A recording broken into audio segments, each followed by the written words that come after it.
کہ بتاؤ تم یار تم شیعوں کو کافر کیوں کہتے ہو؟ تم مجھے علی کا کوئی ایک گناہ بتا دو۔ ہم جب ایک دفعہ مدارس کے وزٹ پہ گئے، مصر پہنچے تو مفتی محمد احمد طیب جو جامعۃ الازہر کے وائس چانسلر ہیں نا، ان کے ساتھ ملاقات تھی۔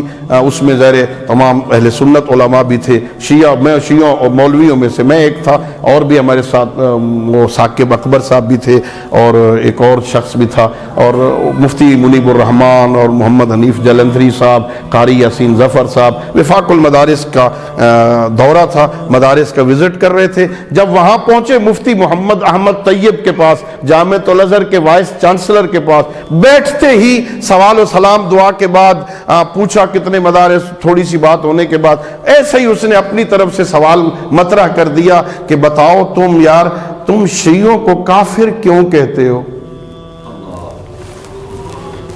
اس میں ایک ابا قبا والا میں شیعہ تھا، اور باقی وہ جو ساتھی تھے میرے انہوں نے ابا قبا تو نہیں پہنی تھی، باقی سب علماء اہل سنت تھے۔ کہا انہیں کیوں کافر کہتے ہو؟ اچھا پھر جو علمی ایک اختلاف ہے نا، جس بنیاد پہ یہ ان کے بڑے یہ الزام لگاتے ہیں ہم پر، وہ یہ کہتے ہیں جناب یہ اپنے ائمہ کو معصوم مانتے ہیں،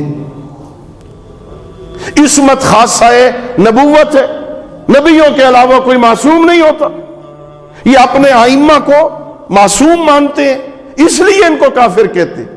مفتی محمد احمد طیب وائس چانسلر جامعۃ الازہر نے خود کہا، میں بتاتا ہوں اس وجہ سے کہتے ہو نا کہ یہ اپنے ائمہ کو معصوم مانتے ہیں۔ اس نے ایک لمحہ رک کے کہا ان کو چھوڑو، تم مجھے علی کا کوئی ایک گناہ بتا دو۔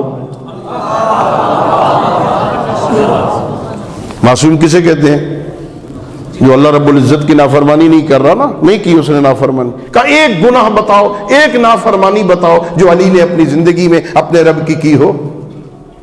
جب نہیں کی ہے تو کیوں اس بات پہ لڑتے ہو کہ یہ کیا کہہ رہے ہیں، علی کو معصوم مان رہے ہیں؟ اللہ رب العزت نے ہمیں معصوم رہبر عطا فرمائے، یہ بہت بڑا اعزاز ہے۔ اور یاد رکھنا عزیزو، ایک ہوتی ہے عدالت، ایک ہوتی ہے عصمت۔ عدالت اور عصمت میں فرق ہے۔